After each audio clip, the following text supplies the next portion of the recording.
Hi guys, welcome to Happy Visas. I've been asked for a cost of living update. How much does it cost for your pyramid of needs to live in Russia? What can you expect to pay? What are the hidden costs? What are the hidden charges? So I'm going to give you an update, guys. I'm going to start off with, electricity prices. They have jumped about 10% at least, probably about 12% from my last video.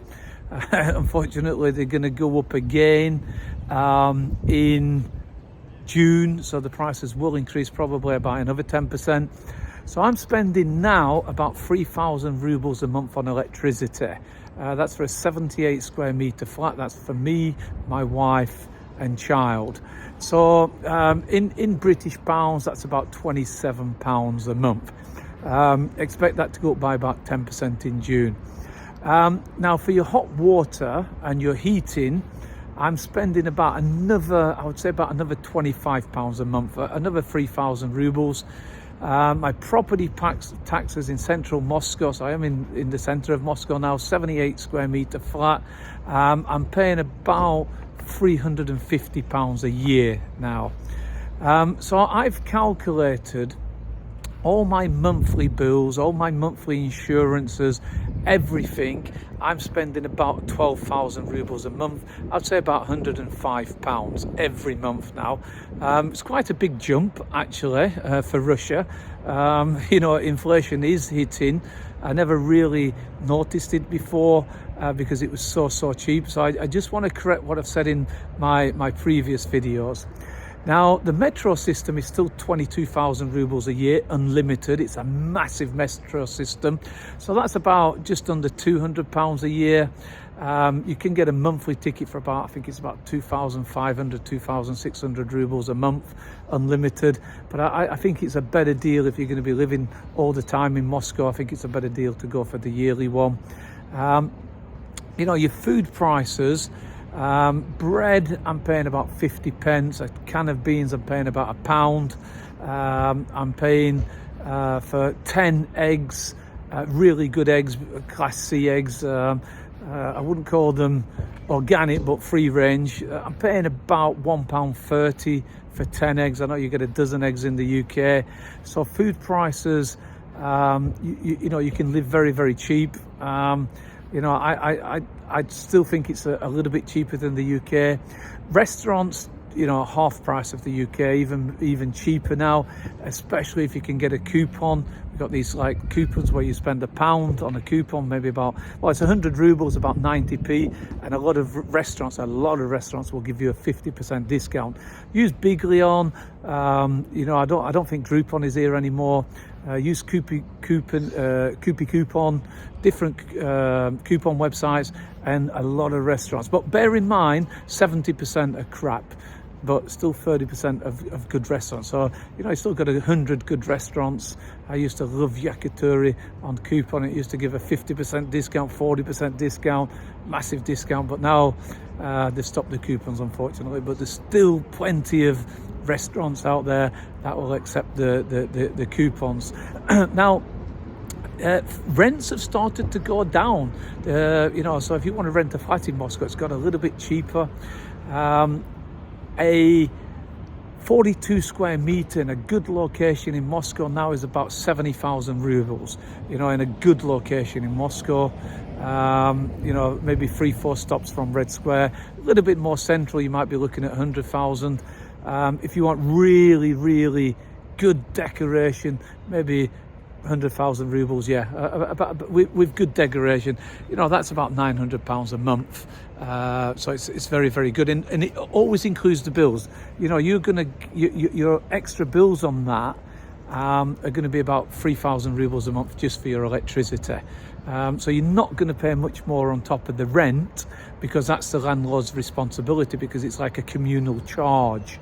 To buy a flat, prices have stagnated now. They took a big drop. A lot of people left for obvious reasons. and the prices dropped about 15-20%. Then they all came back, and then they jumped 15-20%, and now they seem to have stagnated. I think, you know, probably down 1 or 2%. A lot of new buildings. I still think it's a good investment because it's very, very expensive to build now. You know, so I think it's still a good investment. I don't think they'll go much down on price, but there is a huge amount of inventory on the market. A lot of people, a lot of builders are trying to sell their property, so there's some good deals to be had. And you know, there is a yield of about 4%. They're given about a good yield of about 4%, I guess, maybe 3.5%. But the problem is, you put your money in the bank will give you for 6 months 9% or 18% per annum. You know, some are paying 20% a year, 21%. So you can get a good return. Put less than 1.5 million, I think it is, because then it's protected by the government if the bank was to go bankrupt. So there's, you know, good returns on government bonds. You know, the 1-year government bond is almost 19%. So it's a huge return. So a lot of people actually are just buying government bonds. You know, all the banks are buying government bonds, and then paying the the savers an incentive to put the money in there, knowing that they'll keep the money there, and then they'll get the profits on the 2nd and 3rd year. So the banks have been buying a lot of government bonds. So it's a good time.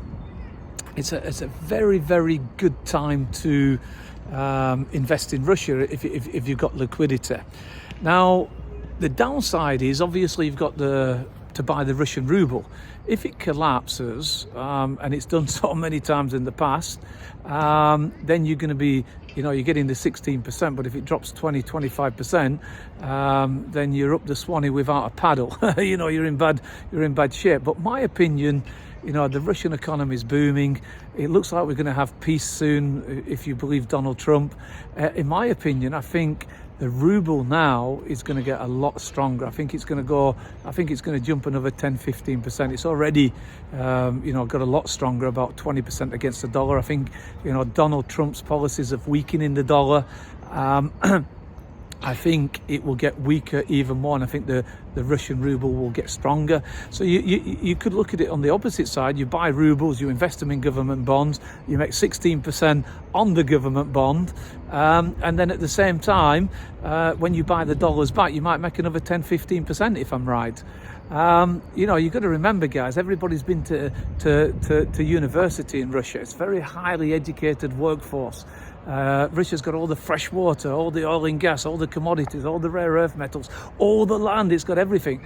So as a country, the ruble should only get stronger.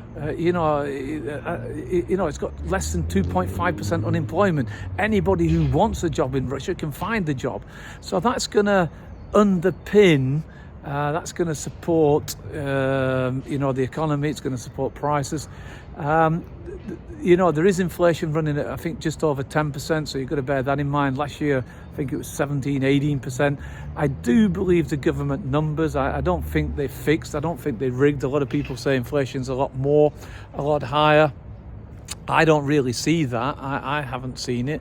My salary hasn't gone up that much, but neither have prices. So yeah, anyway, guys, if you like this video as a brief overview, people asked me to give you an update, so that's what I've done. Please subscribe, please like, very important. Thank you, guys. Cheers.